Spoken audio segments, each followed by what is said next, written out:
These guys are ridiculous. These guys are ridiculous. Now, how about them damn Celtics? And we are back with another episode of How About Them Celtics. Sam and I are here recording on Wednesday, February 14th. Just wrapped up Talking C's. If you'd like to hear our pod with Bobby Kravitsky of SI Media Group, you can check it out. That went out yesterday afternoon. Obviously, the Celtics play the Nets again tonight on the second half of a back-to-back. We discussed the first game on the channel yesterday, went out at 5 a.m., and at current present, it is 12 noon, so we haven't watched the other game yet. We'll get to that in a few minutes. Sam, how are you doing? I think I know the answer. Hurting. You just got a cold? Like, what is it? I don't know what I got. Whatever it is slowly gotten worse as the day got. Has it Is it a headache? Headache problem? Is that the issue? Dry throats. Tough. It's Tough in going this to line get of work. worse. Good luck. I mean, I'm not even enjoying being sick. I'm not home. Yeah, it's tough. That's not a fun one. Yeah. But all right, well, let's throw it over to our future selves and see if future Sam is feeling any better after the Nets game. All right, we are here after the Celtics-Nets game. They whomped them. There's no other way to intro this game. The Celtics absolutely destroyed the Brooklyn Nets. They beat them. They played the game that I visualize every time before the Celtics play. I'm like, they should do this. The Celtics played the brand of basketball that is unattainable on a nightly basis, but every once in a while, this team is good enough to show up and do it on the court. And that's exactly what they did. They beat them. Final score of 136-86, 50-point win. Every single player on the Celtics was a positive plus-minus, and all but three were a plus 10 or better, including two 40-plus plus-minuses on the team, which is obscene. Shout out to D. White and Sam Hauser, who were plus 40 for Hauser, plus 44 for Derrick White. This ridiculous. They cooked them. I mean, an this insane is how game games should go. Yeah, this was nuts. Nets ass, just terrible.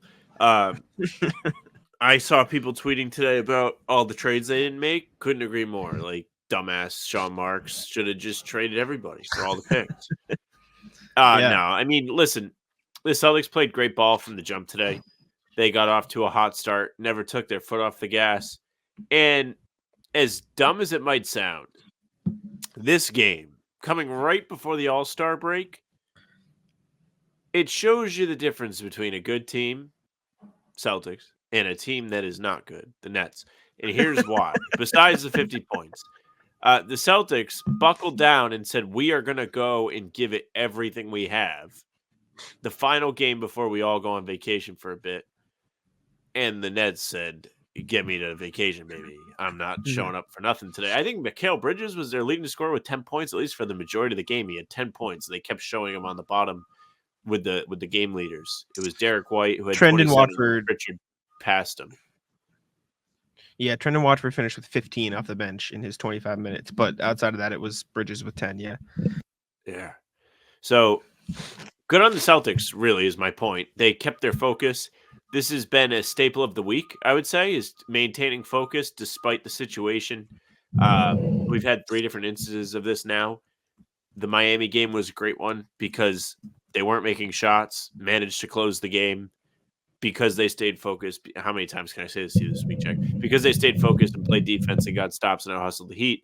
Then on Tuesday in Brooklyn, they again fend off a late charge from the Nets.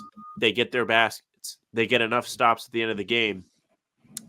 And then today, they focus on a day where I don't know if anybody expected them to be focused. There was a lot of chatter. I mean, as soon as we started the pregame stream today, Jack, you said, I'm not really sure if the fans are even going to come out and give us a real performance tonight in the pregame in the arena.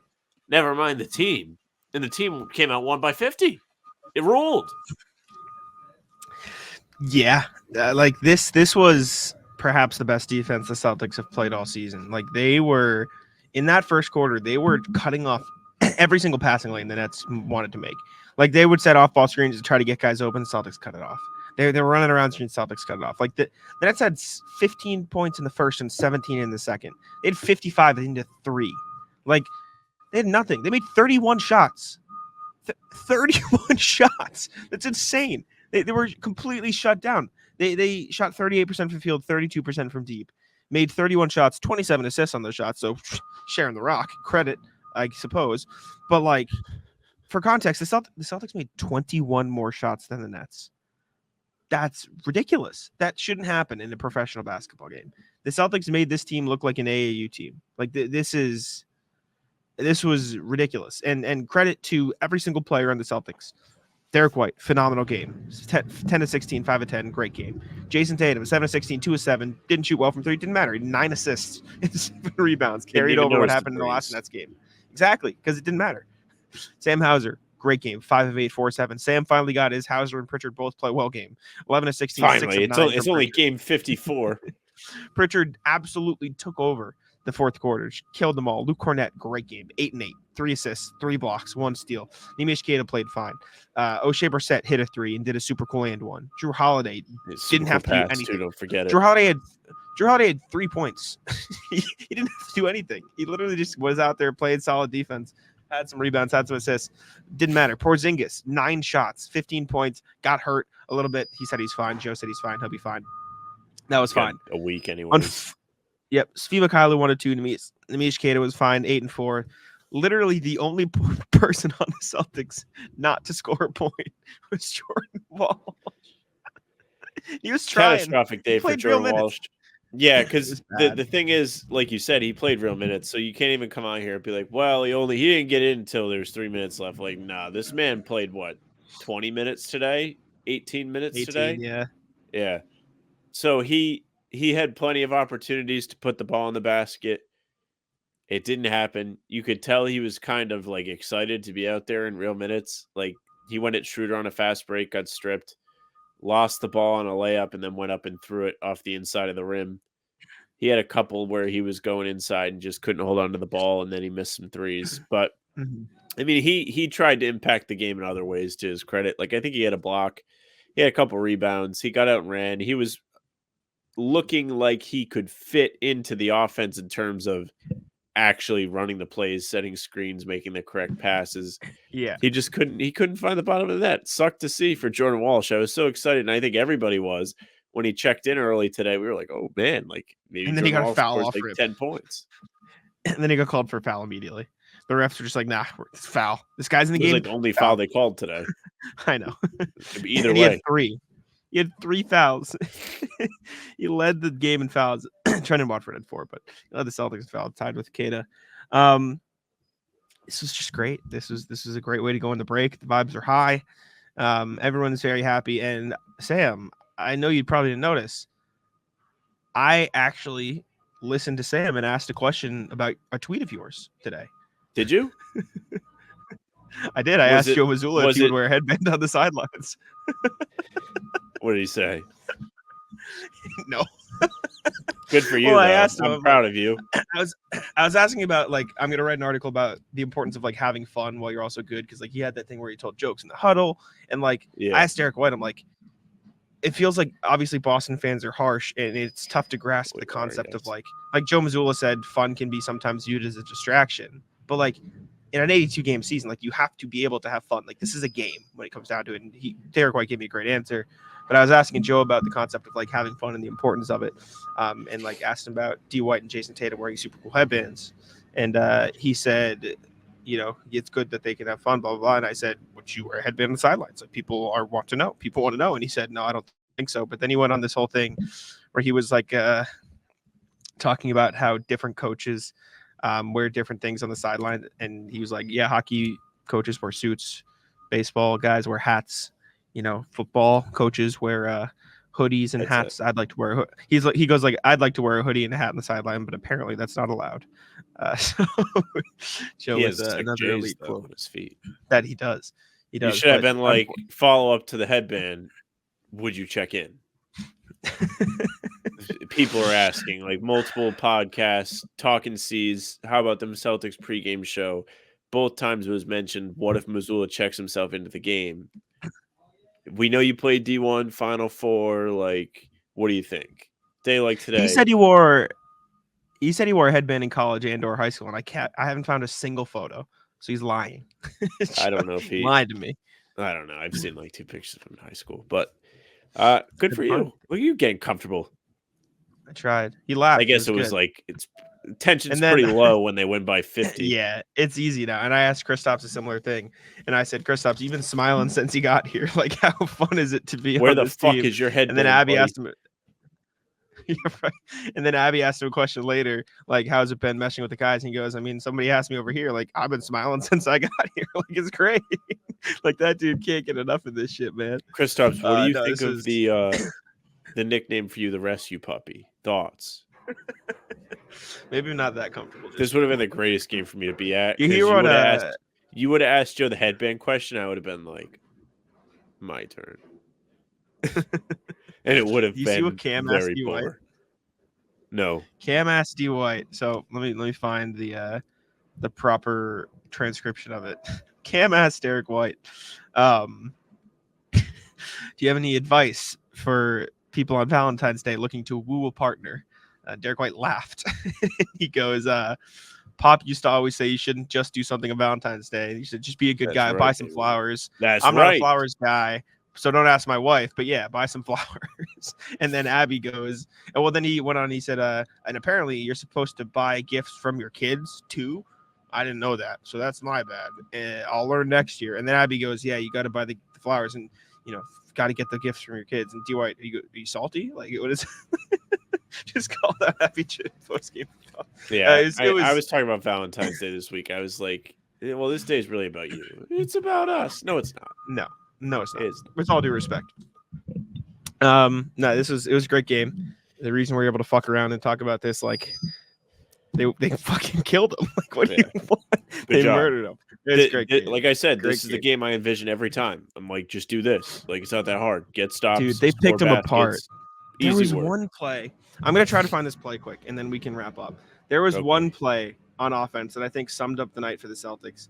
I think it was in the first or second quarter, and I forget who made the shot, but they ran like 4 different off-ball screens, and then somebody ended up cutting inside and finding it like a pass and just getting an open layup. Or this was another one too. Here, let's like Nets were lost, dude. Like they had no chance. So here's this play. First of all, like watch this screen, 2 on Tatum, dumps into Hauser, finds Holiday in the corner, swing, wide fucking open. Like this was the whole night.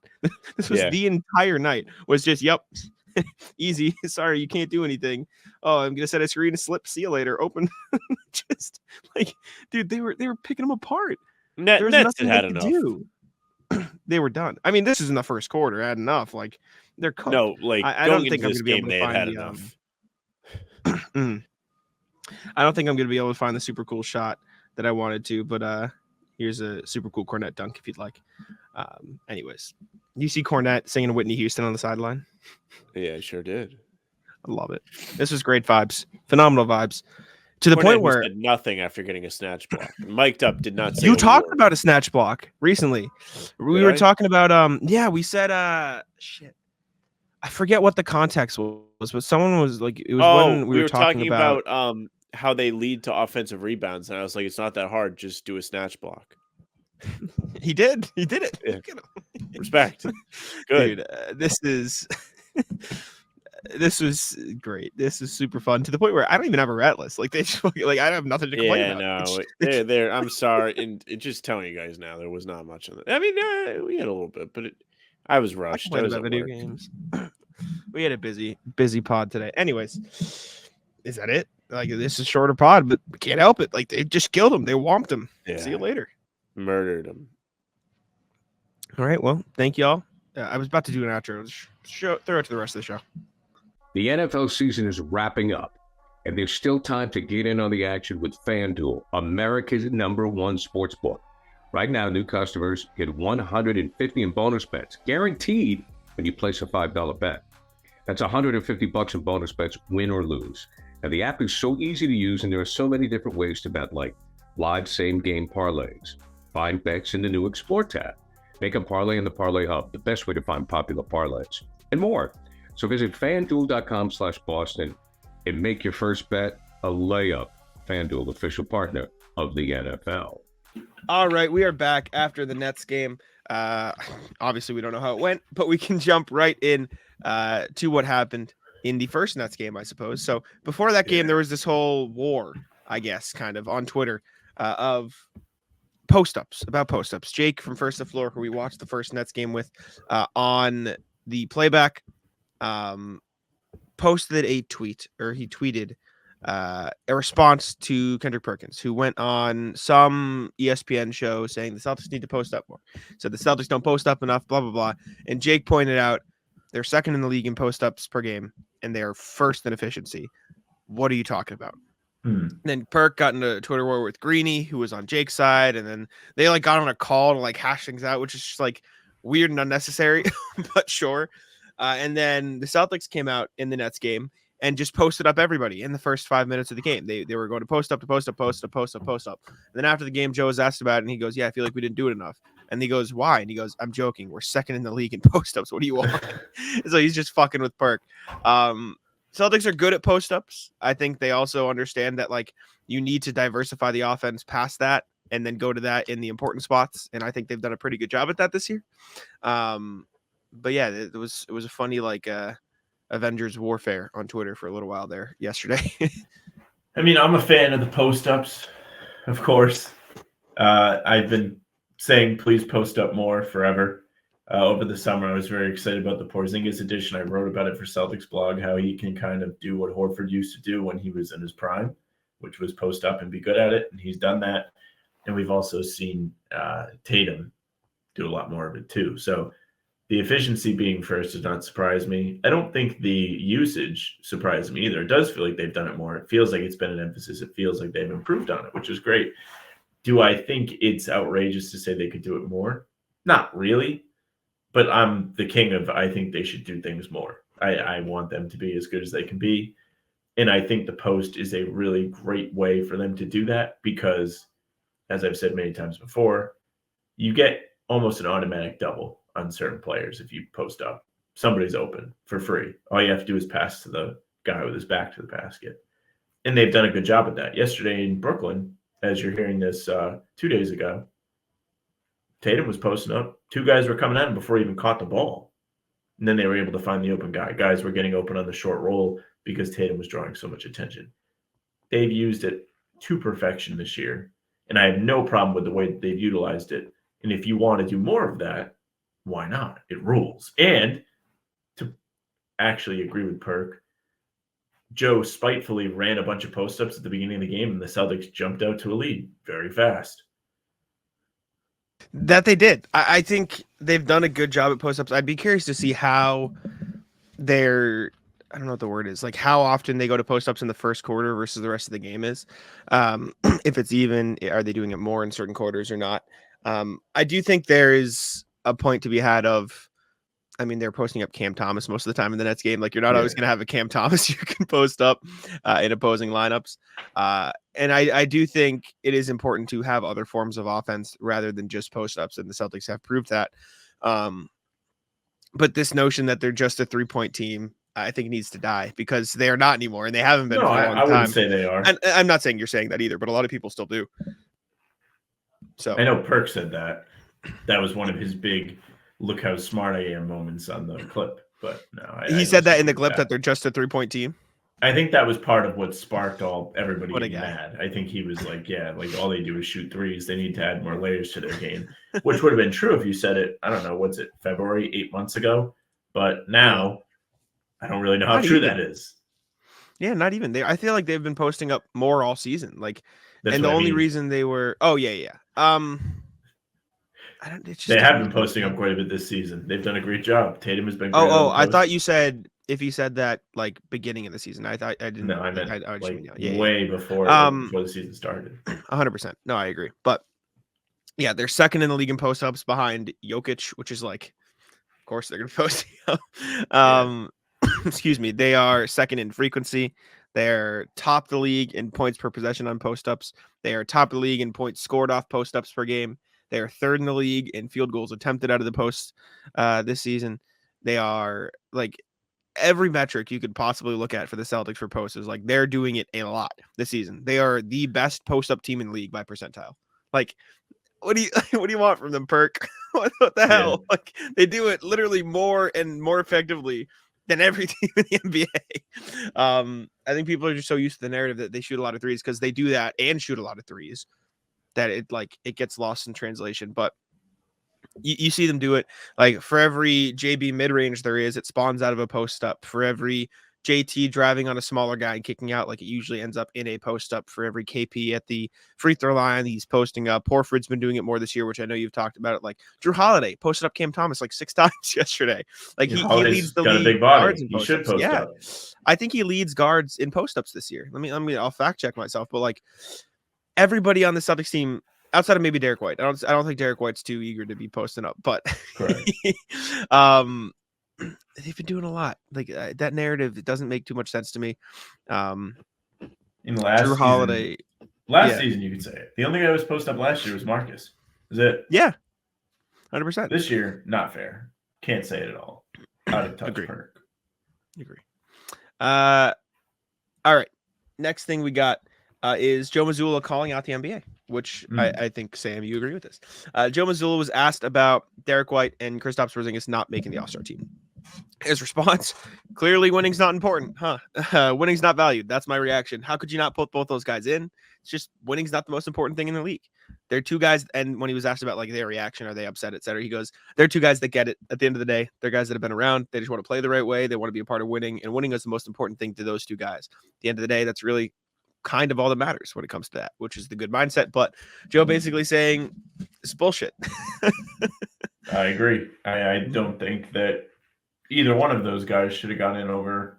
Take your pick. I mean, I think at least one of Porzingis / White should have got in instead of 100%. Scotty Barnes. I don't think those guys. You can talk about the stats of Trae Young all you want, and I agree with you. If you put Trae on the right team, he's going to be able to be hidden on defense a bit better, aka the Spurs. But I mean, we're not talking about hypotheticals. We're talking about real life. We're talking about today. And the Hawks are not a winning team. The Raptors are not a winning team. And what is Scotty Barnes putting up this year, Jack? Do you have it? No, I'll keep talking if you need to look it up. But no, I got it. He is putting up this year 20 points, 8 rebounds, 6 assists on 47-36 splits. Literally don't care. I mean, Porzingis is doing very similar stuff. Mm-hmm. And he's doing it as a third option. And I get it. It's not perfect. And Scotty Barnes is being asked to do everything for the Raptors, and he's supposed to be the guy going forward. And he's somebody they maybe want to market in Canada, which could be why Silver put him in there, because it was Silver's choice. But for somebody like Porzingis and Derrick White not to get acknowledged in this, it kind of sucks. Because Porzingis is playing some of the best basketball of his career. He's shooting a career high from the field. He's been still efficient from 3. Not as good as last year, but still good. And he's been healthy. Like, he's missed 14 games, but he's not sidelined. He's not – I mean, Embiid got in. And Embiid missed plenty of games too. And, of course, he's Embiid. And he would have been the MVP probably if he didn't hurt his knee again / hit the games out quota. But, you know, somebody else being in there over those two is just ridiculous, I think. I think – I'm more okay with Trae Young just because of how, like, it's kind of the Luka thing, right? Although they're worse. Like, he is, without that team's, like, horrendous. They're terrible. And he's putting up, like, the stats to warrant, an all-star selection, and the efficiency has now matched his stats. And he's been on fire. So I'm okay with Trae Young. There's no reason Scotty Barnes should be in over either of those players. There's no reason Scotty Barnes should be in over Jimmy Butler. There's no reason he should be in over some of these other guys, teams who got one, like Scotty Barnes, and respect to Scotty Barnes. He's having a great season comparison, right? Like he should be in the most improved conversations. He should be in the, some of these other nods he could potentially get. He's a good player. He's playing great this year. He's just not an all-star in comparison to some of these other guys. The Celtics are 42-12 right now. Like, and you tell me that Scotty Barnes, the Raptors are 16 games below 500, right? 16, like Trae Young is at 6 games. There's usually 1 or 2 all-stars who get in on one of those teams who are like 5-6 games below in the 10-9 seed. Like when Vooch was making it for the Magic, because he was so far and away the best player on that team, putting up great stats. They were just like kind of competitive, kind of not. Like you look out West and you look at, I mean, it's not Steph Curry, but like Steph Curry's, the Warriors are bad, right? They brought it back a little bit, but they weren't great at the time of the selection, right? you can get there with Trae Young at least. I can't get there with Scotty Barnes. Like, there's just no reason. I mean, his numbers are not overwhelmingly better than either one of those guys. No. I mean, And I would need White's to look down it to up. like 15 points a game, but Porzingis is right around 20, and he's efficient, and he grabs rebounds, and he blocks shots. When is the last time a player on this bad of a team made the All-Star game? This is like really bad. Like, they're 19 and 35. I can't remember a time. Like, what were the standings last year? Let me see. Trae Let's see Young if I made can it remember as real a quick. starter before. I don't know if they were good or not that year. Yeah, Luka true. has made it on bad teams. But like 16 games below is next level terrible. Like that, like, you know who was 16 games below last year? The Blazers. You know who didn't make the All-Star team last year? Dame. Yeah. How is Scotty getting it? Well, Like, he missed a lot of time, I think, too. I could be I wrong, know, but I like, think no, I think you're right. But like Tyrese Halliburton made it last year, and they ended the season 12 games below. Maybe that's the closest, but I think they were a little better at the time. Definitely. Like 2 years ago, the Knicks in 21. Yeah. Like Tyrese went out and they got bad. That's why I they were know. bad. It's not because he was playing. The Lakers, maybe 2 years ago, 21-22. They finished the year 16 below 500. But even then, I think they were a little better at the break. And then they felt Scotty Barnes shouldn't be an all-star. Joe Mazzulla has it right. That's the end of the discussion. Like, it's crap. It's a fact. Was a fact when it happened, too. 100%. I agree. Scotty Barnes never should have happened. But next thing we got, the Celtics bullied Ben Simmons into not playing tonight. So Ben Simmons played in the first Nets game. He has been ruled out for the second Nets game. And the Celtics intentionally fouled the shit out of Ben Simmons in the second quarter in the first Nets game. And then he said, nope, not playing. And Scal apparently on the broadcast theorized that he intentionally fouled to get himself out of that game so he wouldn't have to go to the free throw line anymore. What did he end up shooting? I think he ended up shooting like 4 of 8. 3 of 6. He shot 50% because he always missed the first one and always made the second one. So like I said on the playback, like credit for learning from his mistakes. But do you really think this is what it is, or do you think it is a back-to-back thing? Because it, as much as it is fun and easy to just make fun of Ben Simmons, like he probably is not playing back-to-backs, and I'd have to look. But it is like this is like it's so funny. I mean, Jacques Vaughn came out in the post-game presser. I think that's how everyone knows that he's not going to play today. Mm-hmm. That being said, I think it might be a predetermined schedule. Hey, you're going to sit, but that's no fun. When you're Ben Simmons and you have the history that you have of being not very mentally strong / a bad free throw shooter / the 2021 playoffs when he literally didn't want to go to the basket because he was shooting 33% from the line against the Hawks. And then you're getting hack-a-shacked, hack-a-Simmons, and all of a sudden you want to play, buddy. In his defense, he never wants to play. But, it's coincidence that, Mazzulla plays bully ball. I don't know. I think it's funny. I would be curious to what Joe would have to say about that. I bet he would say shoot free throws better, buddy. That's probably what he would say. Yeah. I wonder if he has been playing back-to-back. So I want to look at that now. Because that's probably the real answer. But like you said, it's no fun. Like I want to make fun. Don't even look. I think it's right. Don't look. Not bad. Yeah, just don't look. He's just be better. Don't be afraid. Play the game. They were hack-a-shacking both people, though. Nick Claxton was getting the hack-a-shack, too, which was funny. You see what Luke did? He literally just gave him a hug at half court. I did not see that. It was fire. You want me to pull up the clip? You can picture it in your head. He hugged him. He just goes, you gave him a hug, and then you let go, and Claxton was like, get off me. He was like, hey, I'm just doing what I'm told, man. Luke's so sick, man. I love him. All right, let's jump right over the email. Let's see what people are talking about. Let's see who's interacting. I'll change the brand to Incognito and head to the wheel first. And got one more in me. Vince Carter, Timo. Today is the day. Finally paid off for you, brother. You're the only one that entered. Timo, spin that wheel. Who's winning some Incognito? Timo, if you don't listen to this, you don't hear us tell you what to do, then it is your own fault. But Timo finally did it. Finally is one. Beat the allegations. Send us an email at hbtcpod@gmail.com with your name, phone number, and we'll get you hooked up with a $10 gift card to Incognito. So shout out Timo. You made it. Send us that email. We'll get you linked up for a $10 gift card. So let's jump to the email. I almost shared my screen for my personal email. Not good. RJ, first. What's poppin'? I'll take potpourri for $400. Hey, guys, just a few random questions for you. All right, we'll answer these one by one. Robinson committed a foul on JB, a flagrant one. Then it should have been called. Wait, and JB a flagrant 1. That should have been called the KP and Bam respectively. Bringing your forearm up through somebody's nuts is a lot of things, but it isn't a basketball move. I still think they were different. I still think it's maybe Bam should have gotten called for a flagrant after the fact, but I think the intent needs to be taken into account. Like, I don't think Bam started that move intentionally trying to hit KP in the nuts. I think Brown started that move intentionally trying to fling Duncan Robinson.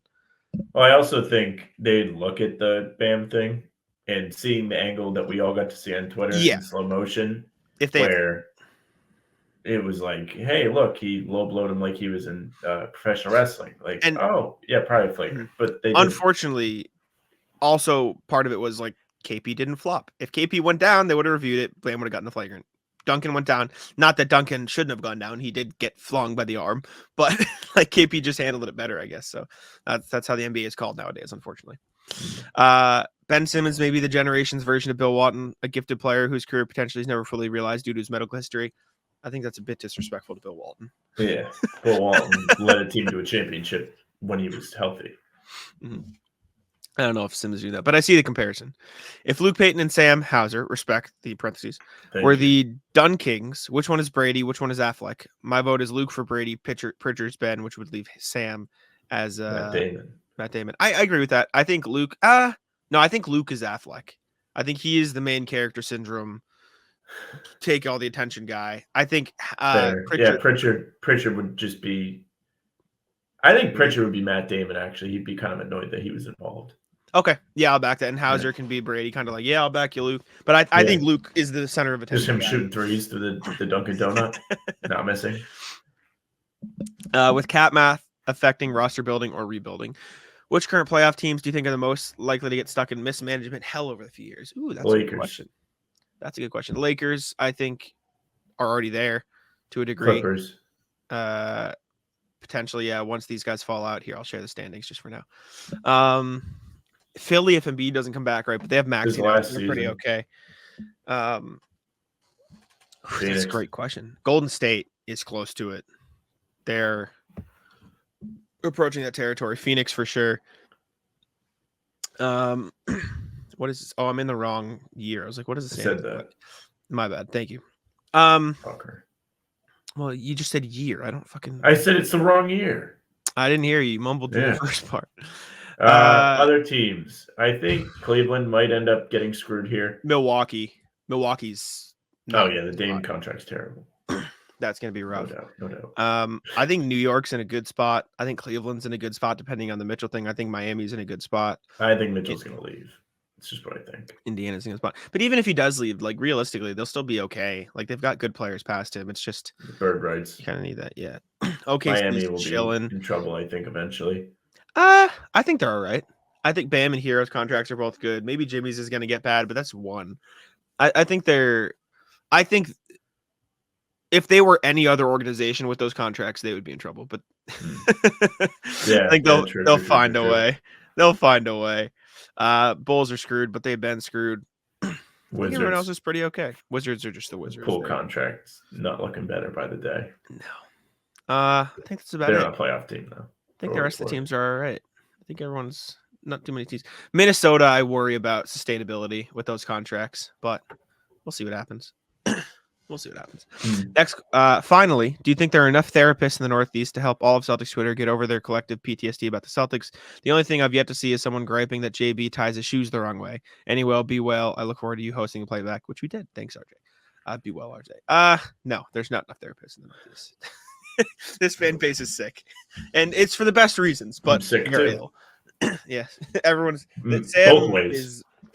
This is Halloween. Sam's just playing this fan base. All around sick. What's popping from RJ? My favorite colors of Celtics, favorite flavors, of Celtics fandom rivalries. Morning, guys. Sun is up in San Francisco, the city by the bay that apparently has disappointed you by this time by not winning a championship. Yeah. Please, no pleasing some people. Since Celtics Twitter has been up in arms and testicles too the last 2 days, thought I'd share how I root for the Celtics, what I like in fandom, and why I enjoy y'all and the HBTC crowd so much. First off, I root for my team to do well. I know that sounds like an obvious fan thing, but there are a lot of folks who love to endlessly ride the misery train with reserved seats in the what did they do wrong caboose. I want to see my guys do well, learn Learn to do better, play well together, and win. I like chatting with folks with similar mindsets. Oops, Mazzulla drinking game. Take a sip. I'm also a huge fan of breaking down player and team performances to see what they did right or wrong. Yes, I'm that stat head who gets cranky when the numbers in a gate don't add up. But more importantly, I want data to be used to answer performance questions and not just justify my biases. That's why I've been a fan of writing on Celtics blog for so long. Lastly, fandom should bring people together, from Pete in his jerseys to you two and Matt the Rat to the lovable loons of the First Floor folks in HBTC fandom. Shout outs to Latvian Pete, Timo, Philip, Perpetual Birthday Heart, and even our relentless Knicks lover Andrew, who share their own enjoyable madness in the mix. Y'all are doing a great job, even as everyone is struggling with is the All-Star break yet blues. Keep it up, be well. Thanks, RJ. That's Thank it. you, RJ. I love that. That was a great email. We try our best. We're here no matter what. The This is comments what are it means sick. today. I say it every time, but it is insane that there's like 50 people now who consistently come and comment on our videos. Like even if that's a small number, like in the grand scheme of things, that's nuts. From Philip, speaking of the birthday boy, cognitive dissonance. Hey, Happy fellas. birthday. Thank you for the river of content you guys and Bobby produce. I teach consumer psychology, and inevitably the hardest topic for college students to understand is cognitive dissonance. Apparently, I can't say it either. Basically, we all walk around thinking we're purely rational, but there are frequent instances when we aren't, specifically when we do not like the reality we're presented with because it conflicts with our attitudes or behavior. We lie to ourselves. JB's arm jerk of Duncan is a great example. Fans don't want to believe our team or JB is in the wrong, so they tell themselves Duncan was out of line. The Heat deserved it. It was a total accident, and there's no way it could have injured Duncan. Sorry, but those aren't rational takes. Those are wishful, irrational thoughts that are absolve you from change. We all do this sometimes. The mature, confident thing to do is recognize reality for what it is and change your perception if you have to. That's what you guys and Bobby did, and I applaud it. Best wishes, Phil the birthday boy. Yeah, I think it's part of our job. I feel like part of our job is to be objective and part of our job is to be irrational, and I think we balance it well. Yeah. That's why we're both on the show too. But also, I think we can both turn both sides on and off. That's what I'm saying. Yeah, 100%. That wasn't me taking a shot at you. That was genuine. No. I know it wasn't. But we both have like a read the room thing with this. Like, it's kind of serious. Like, Duncan Robinson could have literally got hurt. Like, he could have gotten really been hurt. Yeah. Mm. And I don't think both sides like overly crying is necessary, but like I said, crying power rankings, Heat fans deserve to cry more than Celtics fans do. So that's just what it is. Agree. And glad that Duncan Robinson wasn't hurt as well. Yeah. New England. All right, next email. Respect. Absolutely. Who's playing really well this season, by the way. What's poppin'? Mid-season blahs. Morning, gents. It was fun to watch the playback with Jake from First Floor during the Nets game. Can't wait for your next hosting gig. With the All-Star break almost here, there's lots of talk about players just making the time or just marking time to get their long weekend. With all the content you put out, especially on slow news, non-game days, how do you fight off the mid-year doldrums? What are your curveballs, and how do you get back to podcasting with the mindset of intentionality? Sorry, been binging Coach Maz pressers. Be well, RJ. I think the rat list is like that, like growth balance. Like we see it doing well. It's much easier to sit down and do 3 shows in a day and all that. But when it gets slow, you get frustrated. But you still do it. You know, it's part of the process. And I think the year we've had is very helpful to that too. Like a lot of new people. Like RJ hasn't been here for a year. He found us in the summer, but he's locked in. He's consistent with us, and we appreciate him so much. So like, the amount of people like RJ that have come and watched us and stuck around makes it easier to do all this. I feel like we're perpetually in a state of this is going to sound weird, but I'll explain, like a play-in team where the sense of like a young playing team. You know what I'm saying? Like, well, because they got places to go. Like the Celtics are the best team in the league. They're going to continue the best team in the league, no matter if they take a few games off or not. If we take a few games off, like it affects the channel. Like that's the reason we haven't taken a game off since June. We've posted every single day on this channel since June. At least once, sometimes multiple times a day. And if we don't post, then it affects our channel's growth. It affects the consistency and affects the expectations we've set with you guys. And on top of all of that, like I just enjoy it. Like I really enjoy what we're doing. I know Sam does too. Like we've been doing this for 4.5, almost, 4 and a few months, years now. Yeah. Like there's a reason we haven't stopped. Like we started end of 2019. And then we took a little break when COVID started, but then since May, like when the bubble started up, posting at least once a week. And then since June last year, every single day, like we've been here, and it's just, I don't know. We like it. I think it's simple. Like, we like it. So, and like, also like, to that point, we did this for like 3 years where nobody listened. So what do you think? We used to be hyped when a podcast got over 15 listens. We were ecstatic. Like, oh wow, like how'd that many people find us today? So that's the answer. Appreciate you, RJ. Last email. This 17 minutes ago. I think this came in during the email section. What's poppin'? Post up Pop-Tarts. Morning, guys. Quick thought for you. Remember the last 2 years when it seemed that every game that Rob Williams started began with Marcus floating him in a lob attempt? It got the offense going on a quick positive note. Tuesday night against the Nets, I wonder how much of the early game post-up action was in a similar vein. Sorry, I got hit with the hiccups when I started this. Take advantage of inside opportunities for quick, relatively easy points to get everyone settled into the offense. The equivalent of a Pop-Tart. The basketball equivalent of a Pop-Tart. Simple and tasty to get you started. All part of a well-balanced breakfast or game plan. Just a thought, be well. I think it was equal parts that and equal parts spite. Genuinely. It was definitely spite. Like, this is a Curb episode if Curb was basketball related. Mm-hmm. But kind of funny, the Pop-Tarts was the example here because I'm pretty sure the Pop-Tart guy just died. Like the owner. Or not owner, the founder, whatever, creator of Pop-Tarts just died. Yeah, rip. Seriously, rip. No, rest in peace.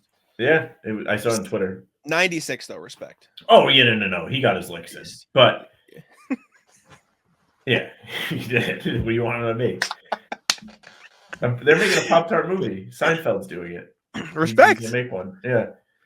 But I like the post-ups. I mean, we did a whole post-up segment already, so RJ's on the same wavelength as us, and it's just like a controlled, consistent way to play offense to me. There's a reason why teams for years ran their whole offense out of the post. It was because guys were less skilled, but also because it's effective. Agree. Favorite flavor of Pop-Tart? Thoughts? Oh, it's a good question. The cinnamon one with the frosting is good. Cookies and cream is good. Cookies and cream is good. S'mores is also great. Yeah. 2 bangers. I mean, 3 back-to-back you hit. So I agree.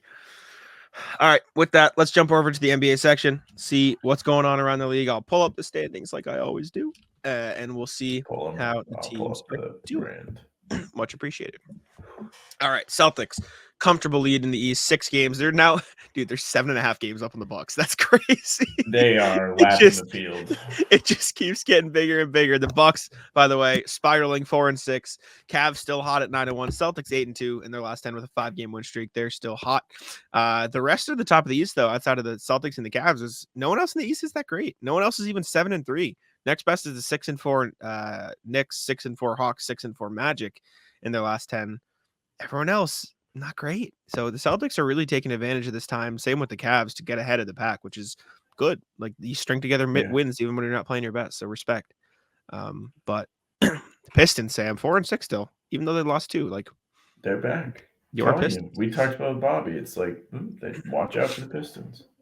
Genuinely, do you think the Pistons are better than the Wizards? Because I kind of do. Yes, they truly do. They are. It's not the bit. Like, and they're about to catch them. They're one game behind.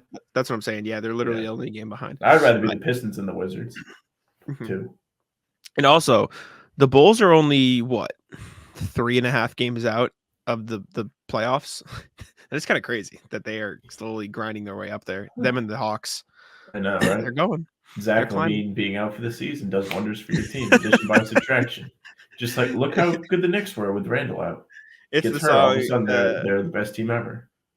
I think it's the opposite. I think they've been worse since he's been out. Maybe it's OG. You're right. It's OG, not Randall. Oh, they need OG back. Okay, he's a good player. Randall, not so much.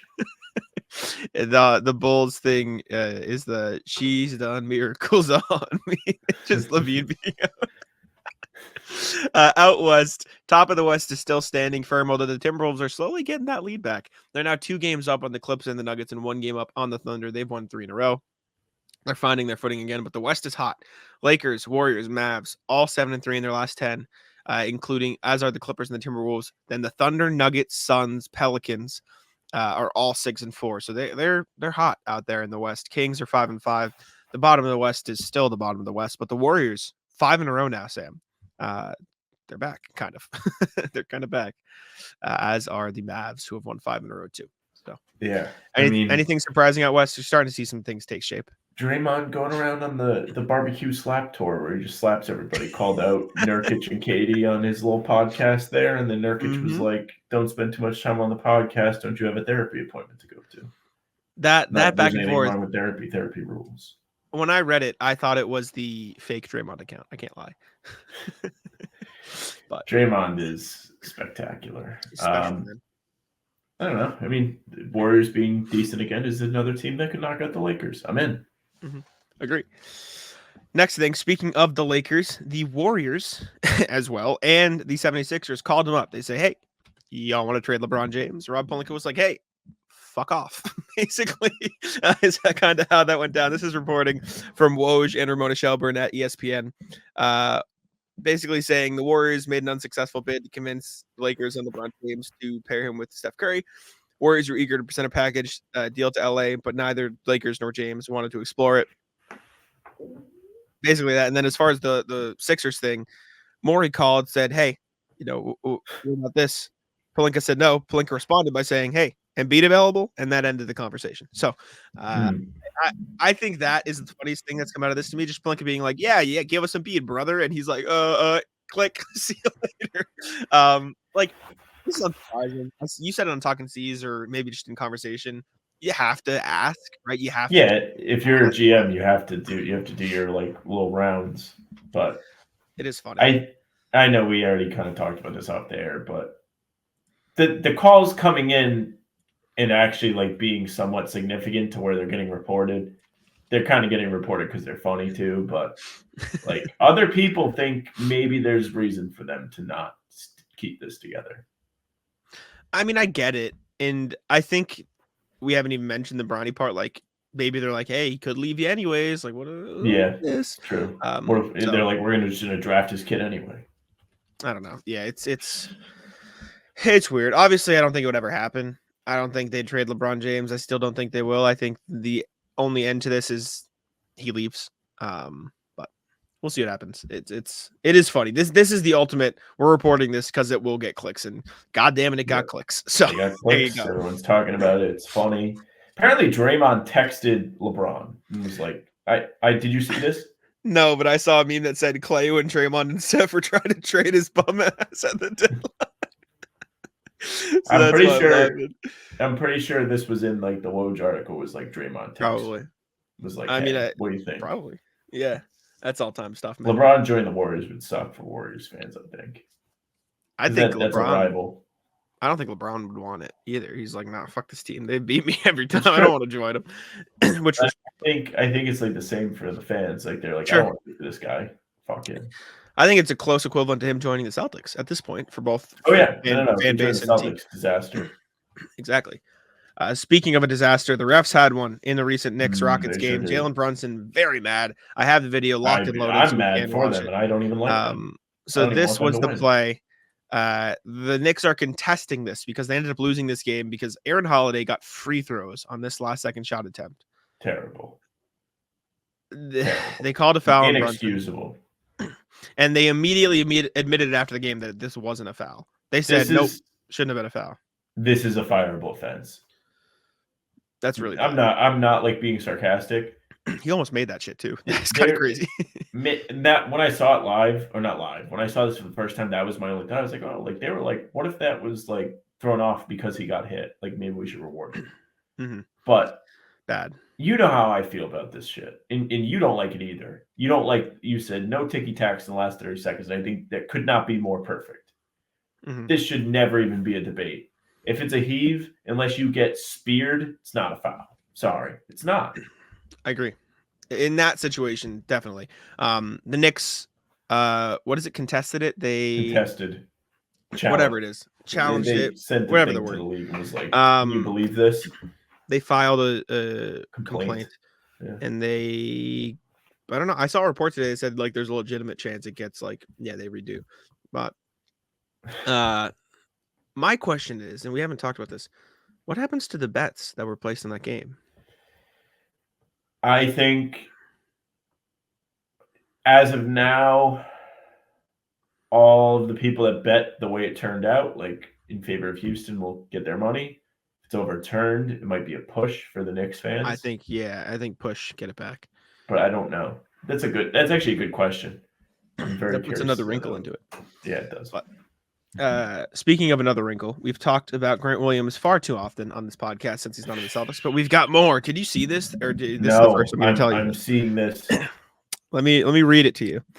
Windy reporting.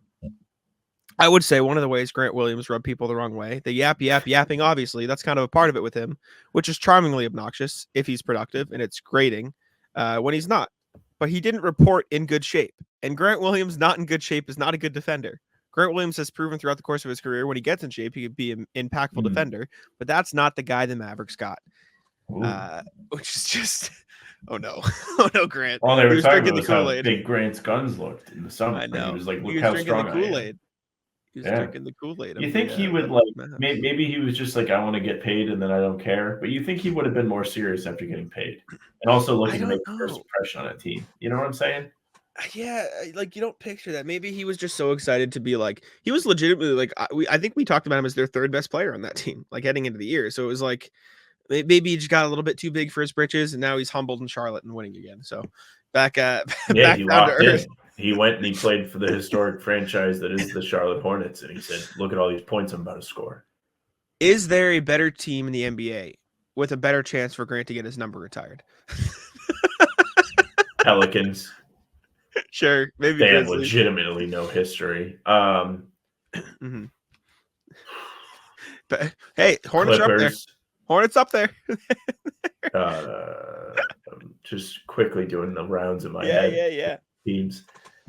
I suppose you could look at like Toronto if he like went up there and was really good because they don't have as much of a history. Memphis, like Tony Allen's numbers retired Memphis and he was great for them, but like he was not like the best player on a title team. Like it's not like getting your number retired for the Celtics type thing. 100%. Yeah, there's no real comparison. All right, next thing we got is the Clippers sending players home. So we saw this first PJ Tucker, then more news came out about Bones Highland. Shams Charania reporting development. The Clippers sent home 2 players, Bones Highland and PJ Tucker, from their road trip versus the Warriors tonight. Sources say both are expected to rejoin the team after the All-Star break. Now, Bones Highland's one thing, right? He probably wants to play. PJ Tucker, same thing. They both want to play, and they're not. Whatever. PJ Tucker going from complaining, not playing, to nah, I'm good, I don't want to buy out, to sent home. It's just it's like alternate rubber band back and forth. What are we doing? So this all-time shit. This is great. PJ Tucker being upset is so funny to me. It's just like, I don't know, man. You're with your buddy Harden. You're still on the team. You're collecting a paycheck. I get that you have a passion for the game, but like you weren't playing great this year. You were just out there running when he was playing for the Sixers. He barely did anything. The playoffs, it was a big deal when he made baskets. Yeah, I mean, I kind of hope PJ gets bought out because I've said on this podcast before, even though I know it's a terrible idea, I'd be in on PJ as a bad guy for Boston. Yeah, just but someone to beat up everybody else. I know it's a bad idea. Like my brain says no, heart says yes. So that's the dichotomy. That's the issue we're running with here. But we'll see what happens. And Bones Highland, like I feel like he'd be a guy teams could take a chance on, like the Hornets or the Spurs or these teams that are going nowhere fast. Like just pick him up. Why not? He's good in Denver. But last thing, Kyle Kuzma, respect. So Kuzma was reportedly offered a trade to the Mavericks at the deadline. And this is from Josh Robbins of The Athletic. Quote from Kuzma. There was a point in time, Dallas, they definitely did want me. Winger, which is their GM, I think, presented me with that trade and was like, obviously, and he obviously didn't want to trade me and kind of left the decision up to me a little bit and asked me what I wanted to do. I told him I wanted to stay and continue to build something. That was kind of the end of it. Continued on. In my career, I've won a championship. So I understand that when we play this game of basketball, it's not about contending for a playoff spot. It's about contending for an NBA championship. There's only like 3 or 4 contenders, true contenders. I just felt like our timelines didn't add up or line up talking about Dallas, which is like, I'd rather be in Washington than Dallas is all time. Well, here's what I have to say about Kuzma. One, I can see the point, especially like the way we talk on this show. It's like championship or no matter what, you know. But for the Wizards, part of the process to winning a championship is getting in the playoffs with that group. Yep. And of course, they are building towards that. They're going to continue to try and put pieces there where they can compete with the younger core, even though Kuzma's almost like 30. So I mean, I'm not convinced Kuzma is part of their championship plan. So watch yourself, buddy. That's really the take. Yeah, I agree. I like Kuzma. I respect that he wants to stay in Washington and build. Like, good for you, man. Respect, all respect. Yeah. But saying like, I don't want to just make the playoffs, I want to win a title when like that is the logical next thing for this Wizards team is like, I don't think he is for this. I don't think he's there when they make the playoffs next. To be honest, I think he'll be gone. I think they'll trade him. Correct. Regardless. So he's going to be part of bringing in whatever talent helps them be good again. And that not that he's not a good player, but he also doesn't fit their timeline. So whatever. I think he would have been good in Dallas too. I think Dallas could have won a lot. Maybe he just didn't want to play with Luka. Possible. I saw something today that Luka's play style rubs people the wrong way. So maybe you're a little bit right. I think that's a thing. Like nobody wants to just sit there and watch. It happens. You got to find the right guys to play with. Porzingis basically said it. Yeah. You got to find the right guys who want to play with a guy like that. Like I don't think it's a knock on Luka. That's just how he plays, and you need to find guys because he's legitimately a great player. So you got to find guys that are willing to play that role, and we'll see that happens. But let's jump to the rat list here. I don't have much, so this probably won't be a really long one because I sit in the house all day. Like yesterday, I grinded out 10 articles. My one and only rat list, and then I can let you take over. I was playing Valorant the other day. Do you know Valorant? Do you know of it? I'm aware of Valorant, yeah. So we played 5 games of Valorant, me and my buddies. We went 2-3. You're like, oh, not bad. Right. The 2 games we won were the other team was botting, which if you don't know what botting is, it's when guys buy accounts so they can sell it. So they're trying to sell like iron accounts, which is like the lowest rank. And so they just like came in the game and just let us win in 4 rounds. Like they surrendered. So the only 2 games we won during the night was when the other team didn't exist. Like it was literally bots. And then the next day, my buddy and I played, and we played an entire 25-30 round match. And then once you get into overtime, after both teams get a chance, you have the option to vote for a tie. And it's like known in the game. It's like, don't tie. It's like, just play the game. Yeah. We tied, which means we literally got 0 rank, like nothing. It was like a waste of time. It's been a rough 2 days on the video games for you, boy, is all I'm saying. Rough day for me yesterday too. Rat list, Madden League, play Madden League with my friends. Tough. I got killed. Not a football guy. Not Who was it? Frank? Couldn't Anybody beat you? No. Frank doesn't beat me. No, it was my friend McKenna. But the rat list part of this is he was like up like 40 points or something because I couldn't get a stop. I was scoring like every once in a while. Like I wasn't that bad, but I could not get a stop. And I was just like letting the clock run. He called timeout when I had the ball with 1 second left. And I was furious. I just wanted to go back to my game and like enjoy playing Xbox. So that's a rat list. And rat list the snow because the snow's back. I like the snow. And people, you say this every time. Like I'm about to tell you why I don't like the snow. People on the road today, despite the road, if you just isolated the road, looking without like the sides of the road, you could think it was a day that it might have just rained in like June. There's no snow on the road, and they act like there's a lot of snow on the road. It's remarkable to me. Tough. So yeah, quick one. Sorry for the quick rat list. We got stuff to do, and I mean, I think we just haven't really done much since the last rat list. Maybe if something happens, maybe we'll have more later tonight. But anyways, thank you all for tuning in. We appreciate it very much. Make sure to subscribe to How About Them Celtics. Check out the website too. We're up and running there. Check out all the Talk and See stuff. Do all the ratings on the audio platforms. You know, I love that, and I'll let Sam take it out. Yeah, thank you very much for watching. Subscribe, hit the notification bell. We do videos every single day. Pods, Tuesday, Thursday, Sunday. Talking C's, Monday, Friday, Wednesday. Don't know why I said it like that. Whatever. Game recaps, days after games, other days, other videos. Half hour before every game we're live. So hit the bell. You won't miss any of it. Spotify and Apple, follow us there. You'll get the audio versions of pods and game recaps right to your inbox. Emails, definitely send us email, hbtcpod@gmail.com. We read them. We appreciate you. You can also follow us on social at with MCs, Twitter, Instagram, TikTok, Facebook is just the name of the pod. Streams are there and on YouTube and on Twitter. Jack's Twitter is at Jack's NBA. Mine's at Sam LaFrance NBA. That's it for us.